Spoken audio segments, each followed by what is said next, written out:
All right, this is part part two. This is part two on the creating features or looking at network traffic using sliding windows. And the previous one just talked about how sliding windows works. This one is I'm just going to walk through a little bit about how the code works for this. We're going to talk about this code repo, GitHub. Oh, you know what? So it's this repo, and we're going to walk through how it works. I'm just going to show you real quick. So it's a Python program. It expects to have tshark installed, and basically you have the option of reading from a pcap file or running tshark directly from a network interface and trying to analyze the data in real time and then feed it to a model probably, or you could just run stats against it. So, creating features in Python. So we're going to do a sliding window. This program is a multi-process Python program plus tshark. I had it sized at 4 processes. Now it's 5, because that was the original design, was an attempt to make it 5. It was multi-threaded. Now it's multi-process. So we're going to have 4 multi-process tasks and tshark. That's essentially 5 processes. If you have a quad core, you're going to get about a 10% degradation because you're going to be swapping the cores. All right. About 15%, I said. All right, so what are the modules that are in this program? The modules are basically tshark itself and then 4 other modules, each which have a single function. So I didn't show it here, but basically when you run your Python program, it launches tcap for you and tshark. And so tshark starts, it either reads from the stream or it reads from pcap, and it sends every message it sees to standard out. Because it was forked by the Python program, it'll just, this output's wired up to this packet capture module. tshark generated in a version of JSON that's got a few issues. They changed the keying and stuff by flattening it, and I personally think they kind of flattened them wrong. So we do some massaging of the key space. There's a lot of duplicates like IP underbar SRC underbar port.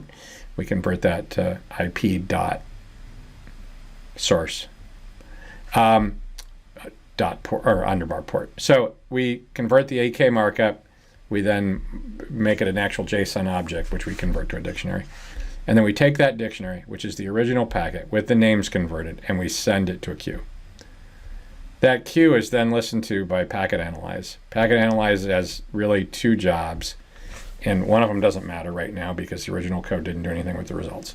It calculates the protocol. It just tries to figure out, and the only 4 protocols it currently identifies at the IP level is it looks at TCP, UDP, ARP, IGMP. And the only reason IGMP is there is because one of the samples I had IGMP traffic.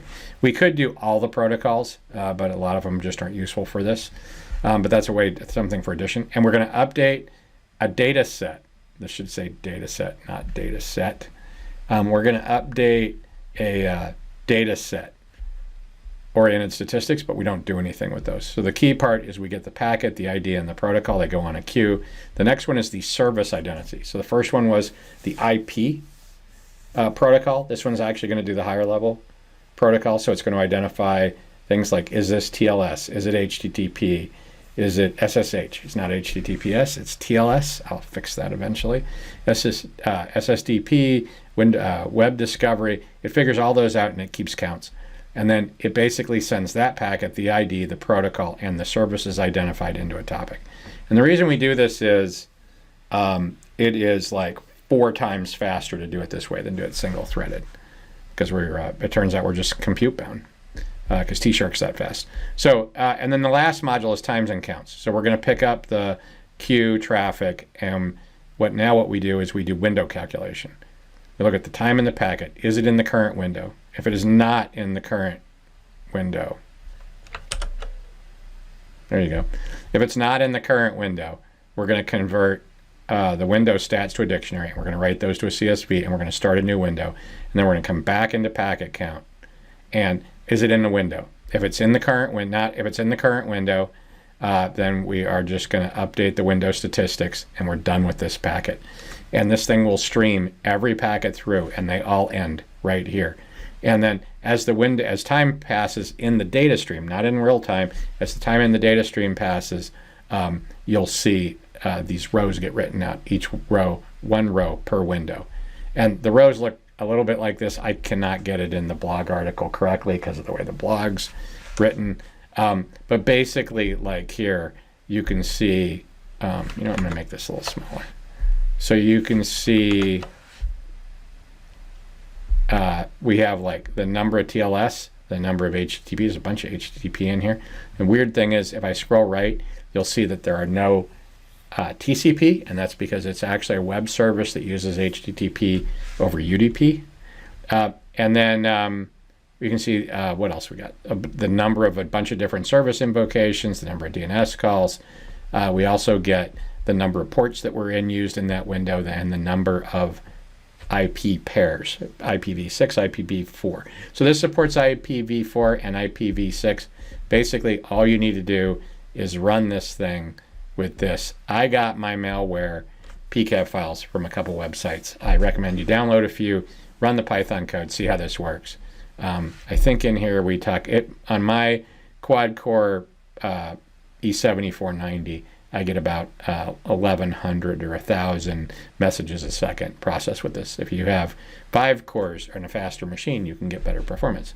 So that's it. That's what this is. This is, hey, did you want to kind of get a feel? How would I convert a message stream into something I could statistically analyze or do trending? What we're going to do is not look at each message. We're going to look at the aggregation of a set of messages in a time window, and then you can do something with it. That's it. Have a great day.